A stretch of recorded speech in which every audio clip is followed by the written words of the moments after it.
So if you stare at a rock in the desert, it's not going to, suddenly start leaking water. Right, obviously. And for decades, that's exactly how we've treated assets like Bitcoin or, well, broad stock market indices. They don't organically pay interest. They don't pay dividends. Yeah, they just sit there. Exactly. But today, we're looking at the exact mechanical strategy Wall Street uses to squeeze a steady stream of cash flow out of these perfectly dry stones. Okay, let's unpack this.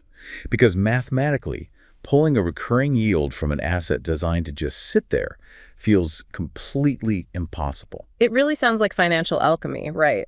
But it's actually pure mechanics. I mean, if we connect this to the bigger picture, you can't just take raw Bitcoin or an S&P 500 index and force it to spit out cash. You need some sort of mechanism. Right. You need a specific financial architecture to act as the plumbing. And that foundational plumbing is the ETF wrapper. Right, the exchange-traded fund. And we all know what an ETF is. It's basically that basket that lets you buy broad market exposure with just one click. It's like ordering a ready-made hamburger at a restaurant, instead of going out to buy the bread, the meat, and the veggies to cook it all yourself. That's a perfect way to put it, yeah. But how does this practically work if you only have a tiny amount, say, I don't know, $100 to invest? Well, think about trying to manually buy fractional shares of 500 massive companies with just $100. Oh, the fees alone would eat that up immediately. Exactly. It's impossible. An ETF just automatically spreads that $100 across all those companies in a single, incredibly efficient move. So applying that traditional wrapper to stocks makes sense.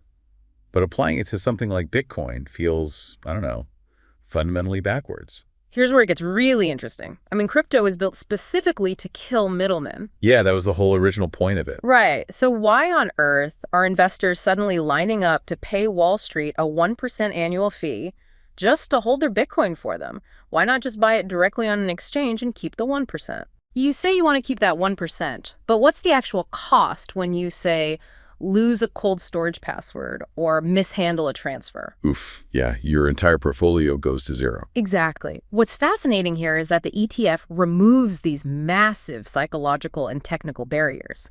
You get heavy financial oversight, you get instant liquidity, and you completely eliminate wallet risk. It makes it safe for the average person. Yeah, and more importantly for our cash flow mission, putting Bitcoin inside an ETF transforms it from this rogue digital asset into a standardized Wall Street compatible security. Ah, I see. And that standardization is what unlocks the next step. Okay, so what does this all mean? We've got the asset secured in a standardized wrapper, but we're still just holding a dry stone. Right, safe but dry. The asset is sitting there, but it's not paying us anything.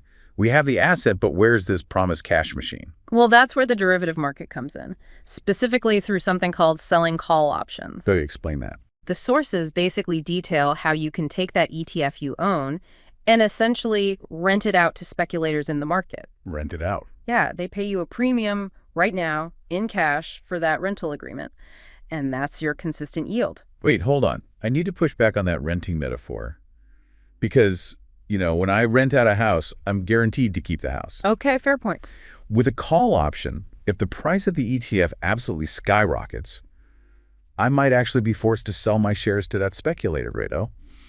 The rent is actually an insurance premium I'm collecting from someone who's making a bet on the price going up. Exactly. That's a much sharper way to look at it.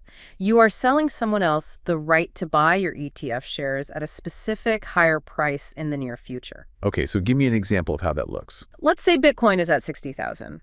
You sell a call option agreeing to sell your shares if it hits 65,000 by next month. The buyer pays you a cash premium today for that privilege. And if the price stays under 65,000, then the option basically expires worthless to them. You keep your shares and you keep that cash. You literally just created a dividend out of thin air. Oh, wow. But what if it shoots up to 70,000? I still have to sell at 65,000. Yes, you cap your maximum upside.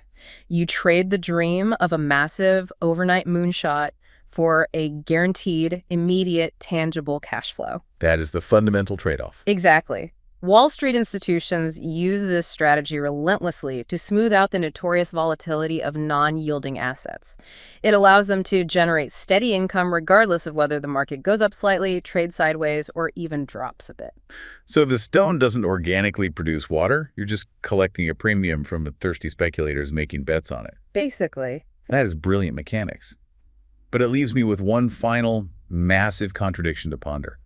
If we are taking something as rebellious and decentralized as cryptocurrency, stuffing it into traditional ETFs, and using Wall Street derivatives to farm it for steady corporate yield. It is deeply ironic. Highly ironic. How does this incoming flood of regulated institutional money ultimately change the nature of crypto itself? Are we just putting the suit and tie in a revolution?